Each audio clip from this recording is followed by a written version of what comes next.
Halo semuanya, selamat datang dalam video pembelajaran tentang rasio trigonometri pada segitiga siku-siku.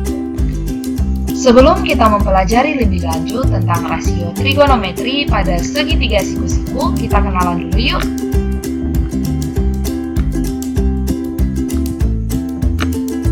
Perkenalkan, nama saya Aprila Taufan dengan nomor induk mahasiswa 190103031. Saya merupakan mahasiswi semester 5 dari Program Studi Pendidikan Matematika Fakultas Keguruan dan Ilmu Pendidikan Universitas Nusa Tenggara Kupang. Video ini saya buat sebagai tugas untuk mata kuliah Pengembangan Media Pembelajaran Matematika. Baik, untuk kompetensi dasar yang akan kita pelajari bersama pada video kali ini yaitu 3.7 menjelaskan rasio trigonometri, sinus, kosinus, tangen, kosekan, sekan, dan kotangen pada segitiga siku-siku. Dan yang kedua, 4.7 menyelesaikan masalah yang berkaitan dengan rasio trigonometri, sinus, kosinus, tangen, kosekan, sekan, dan kotangen pada segitiga siku-siku. Untuk indikator pencapaian kompetensi yang akan kita pelajari bersama, yaitu yang pertama, 3.7.1 menjelaskan rasio trigonometri, sinus, kosinus, tangen, kosekan, sekan, dan kotangen pada segitiga siku-siku. Dan yang kedua, 4.7.1 menyelesaikan masalah yang berkaitan dengan rasio trigonometri, sinus, kosinus, tangen, kosekan, sekan, dan kotangen pada segitiga siku-siku. Sebelum kita memulai pembelajaran kita perlu mengetahui apa itu trigonometri. Jadi, trigonometri berasal dari bahasa Yunani dengan dua kata yaitu trigonon yang artinya tiga sudut dan metron yang artinya mengukur. Trigonometri adalah sebuah cabang matematika yang mempelajari hubungan yang meliputi panjang dan sudut segitiga. Sebelum kita belajar lebih lanjut tentang rasio trigonometri pada segitiga siku-siku, mari kita simak info menarik berikut.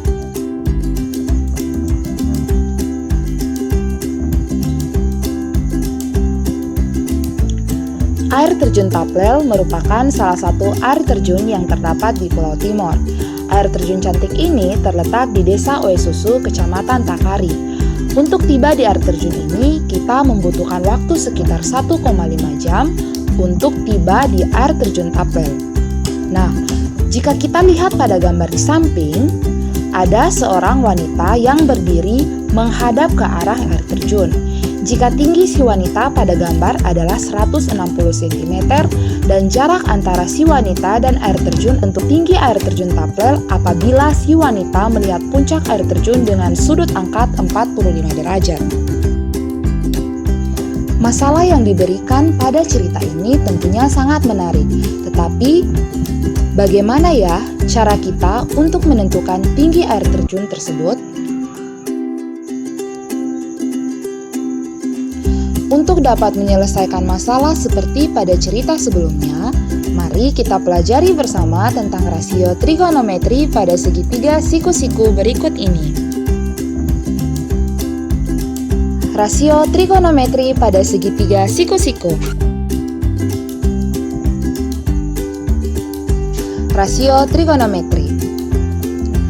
Kita akan bersama-sama mempelajari tentang rasio atau perbandingan sudut-sudut yang terdapat pada segitiga siku-siku. Dapat kita lihat gambar ini bahwa ada 3 buah sudut pada segitiga siku-siku, yaitu sudut A, B, dan C.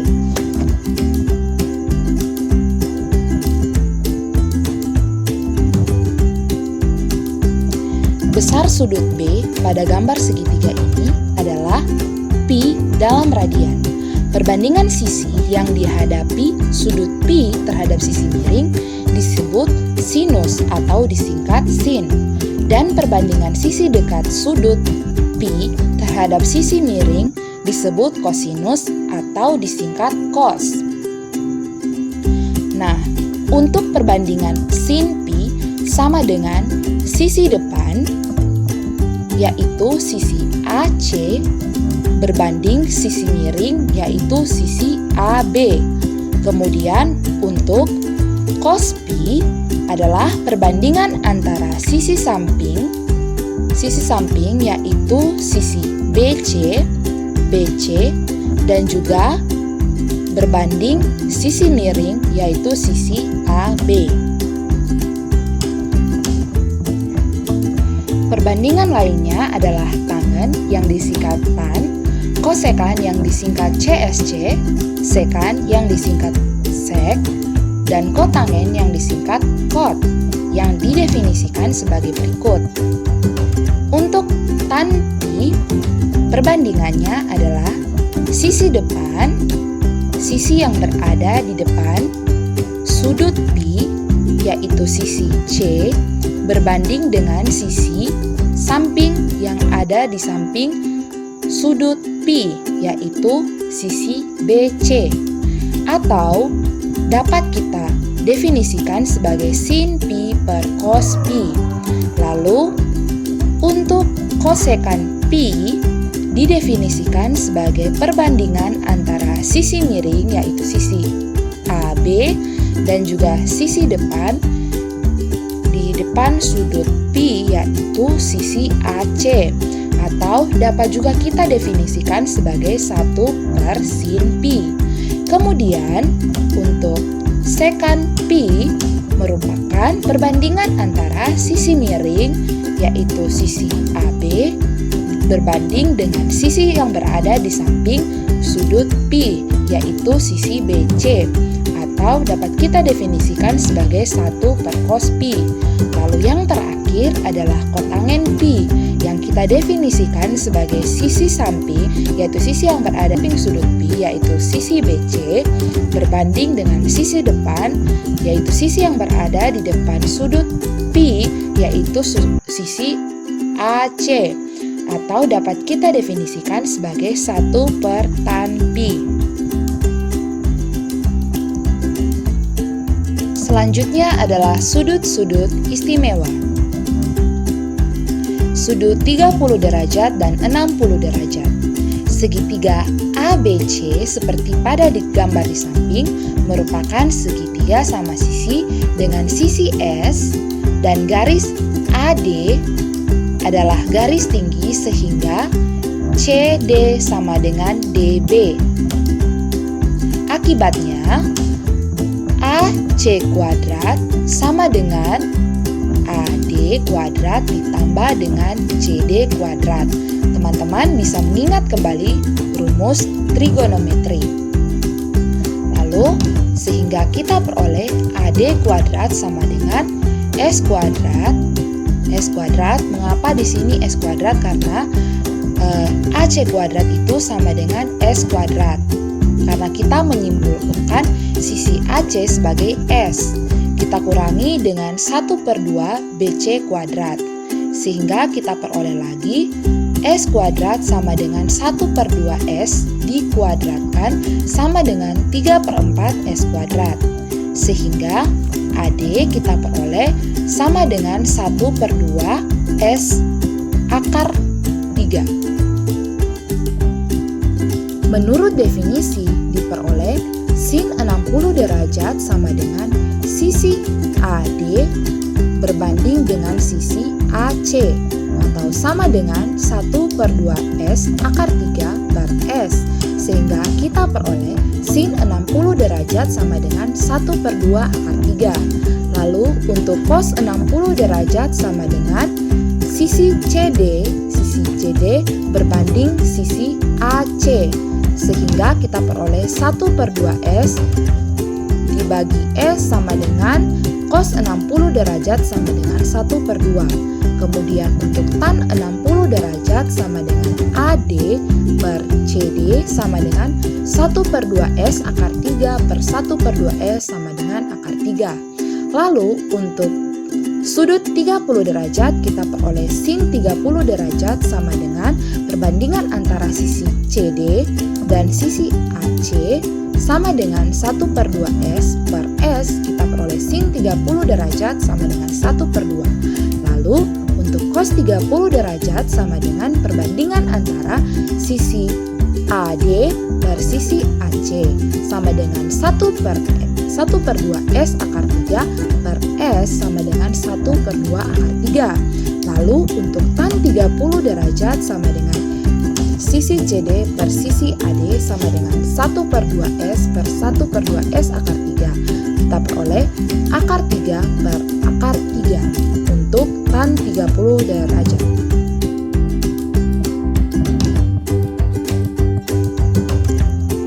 Selanjutnya adalah sudut istimewa, yaitu sudut 45 derajat.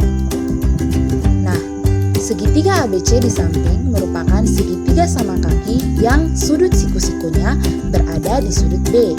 Sisi AB, sisi ini, sama dengan sisi BC, sama dengan S. Akibatnya sudut A sama dengan sudut C, dan AC kuadrat sama dengan AB kuadrat ditambah BC kuadrat, sama dengan S kuadrat ditambah S kuadrat sama dengan 2S kuadrat. Lalu kita peroleh AC sama dengan S akar 2. Menurut definisi diperoleh sin 45 derajat sama dengan sisi AB berbanding sisi AC sama dengan S per S kuadrat S akar 2 sama dengan 1/2 akar 2. Lalu untuk cos 45 derajat adalah perbandingan antara sisi BC dan sisi AC, yaitu sama dengan 1/2 S akar 3 per S, kita peroleh 1/2 akar 2. Lalu untuk tan 45 derajat sama dengan perbandingan antara sisi AB per sisi BC sama dengan S per S sama dengan 1. Selanjutnya adalah sudut istimewa, yaitu sudut 0 derajat dan 90 derajat. Secara geometris, segitiga siku-siku dengan salah satu sudut lainnya 0 derajat atau 90 derajat akan berbentuk garis lurus, sehingga nilai trigonometrinya adalah sebagai berikut. Untuk sudut 0 derajat, sin 0 sama dengan 0 dan cos 0 sama dengan 1, kemudian tan 0 derajat sama dengan 0. Lalu untuk sudut 90 derajat, sin 90 derajat sama dengan 1, cos 90 derajat sama dengan 0, dan tan 90 derajat sama dengan tak didefinisikan. Nah, untuk perbandingan sudut lainnya, perbandingan trigonometri, dapat kita lihat pada tabel nilai fungsi trigonometri untuk sudut istimewa.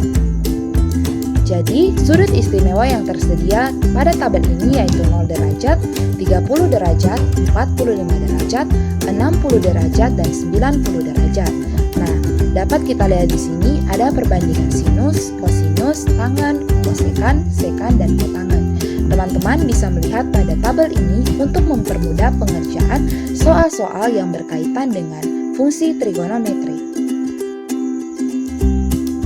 Baik, karena kita sudah mempelajari materi tentang perbandingan trigonometri, maka saatnya kita akan melihat contoh untuk soal-soal yang berkaitan dengan rasio trigonometri. Contoh: sebuah pohon berjarak 100 meter dari seorang pengamat yang tinggi badannya 170 cm. Apabila pucuk pohon tersebut dilihat pengamat dengan sudut angkat atau elevasi sebesar 40 derajat, tentukan tinggi pohon tersebut. Penyelesaian untuk contoh 1 adalah sebagai berikut. Yang pertama, kita harus memahami soal yang diberikan. Kita menggambar diagram dari soal. Kita dapat melihat bahwa diagram ini menunjukkan posisi antara pohon dan juga si pengamat. Jarak antara pengamat dan pohon yaitu 100 meter. Kemudian tinggi pengamat adalah 170 cm. Dan tinggi pohon kita menggunakan variabel T untuk menyimbolkan tinggi pohon. Dan untuk sudut lihatnya sebesar 40 derajat. Dari soal yang diketahui, jarak mendatar pengamat ke pohon adalah 100 meter. Tinggi pengamat 170 cm. Apabila kita mengkonversi ke meter, kita akan memperoleh 1,7 meter. dan sudut lihatnya adalah sebesar 40 derajat. Perhatikan bahwa satuan-satuan yang sejenis dinyatakan dalam bentuk pengukuran yang sama agar mudah, yaitu tinggi pohon dan pengamat yang dinyatakan dalam satuan yang sama, yaitu satuan meter. Yang dicari dari soal di atas adalah tinggi pohon yang diamati oleh pengamat. Kemudian, kita memilih pendekatan atau strategi pemecahan yang sesuai dengan soal. Konsep yang relevan dari soal tersebut adalah perbandingan trigonometri. Kita bisa menetapkan bahwa variabel T untuk tinggi pohon setelah dikurangi dengan tinggi pengamat. Lalu kita merumuskan model matematika dari diagram di atas akan diperoleh tan 40 derajat sama dengan T atau tinggi pohon per 100. Lalu perhatikan bahwa apabila satuan T diubah ke satuan lainnya misalnya cm, maka model matematikanya juga akan berubah. Kemudian kita menyelesaikan model matematika yang sudah kita peroleh sebelumnya. Nah, dengan melakukan operasi hitung atau operasi aljabar diperoleh tan 40 derajat sama dengan T per 100. 100 ini merupakan jarak antara pengamat dan juga pohon. Nah, sehingga kita peroleh T sama dengan 100 dikali dengan nilai tan 40 derajat. Dengan menggunakan bantuan kalkulator ilmiah, maka diperoleh T sama dengan 100 dikali tan 40 derajat sama dengan 100 dikali 0,8391 sama dengan 83,91. Lalu kita menafsirkan solusi. Tinggi pohon sama dengan tinggi tambah dengan nilai T yang sudah diperoleh, sehingga 1,8 ditambah dengan 83,91 meter sama dengan 85,71 meter. Jadi, kira-kira tinggi pohon adalah 85,71 meter. Perhatikan bahwa tinggi pohon ini adalah jawaban pendekatan, karena sudut lihatnya dari mata sehingga jarak dari mata ke atas kepala diabaikan. Nah, penyelesaian untuk contoh 1 tersebut dapat kita gunakan untuk menyelesaikan permasalahan awal yang diberikan tadi, yaitu untuk mencari tinggi air terjun Tapel. Nah, kita ingat kembali bahwa soalnya adalah jika tinggi si wanita pada gambar ini adalah 160 cm dan jarak antara si wanita dan air terjun adalah 10 meter, maka kita disuruh untuk menentukan tinggi air terjun Tapel apabila si wanita melihat puncak air terjun dengan sudut angkat 45 derajat. Nah, maka untuk solusinya adalah diketahui tinggi si wanita atau kita simbolkan dengan variabel T adalah 160 cm.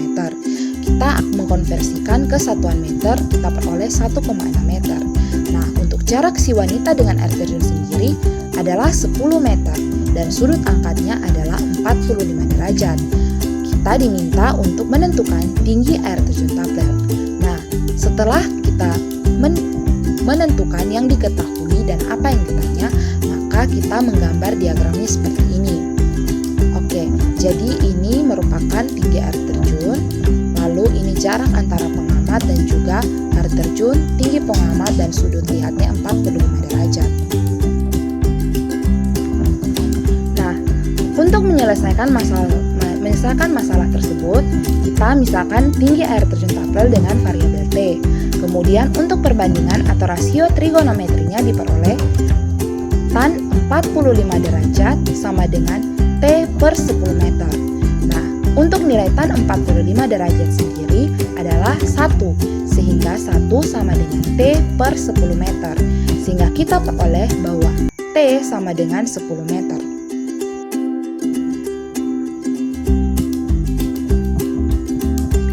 Sehingga dapat diketahui bahwa tinggi air terjun Tapel adalah tinggi si wanita ditambah dengan nilai T yang telah kita peroleh.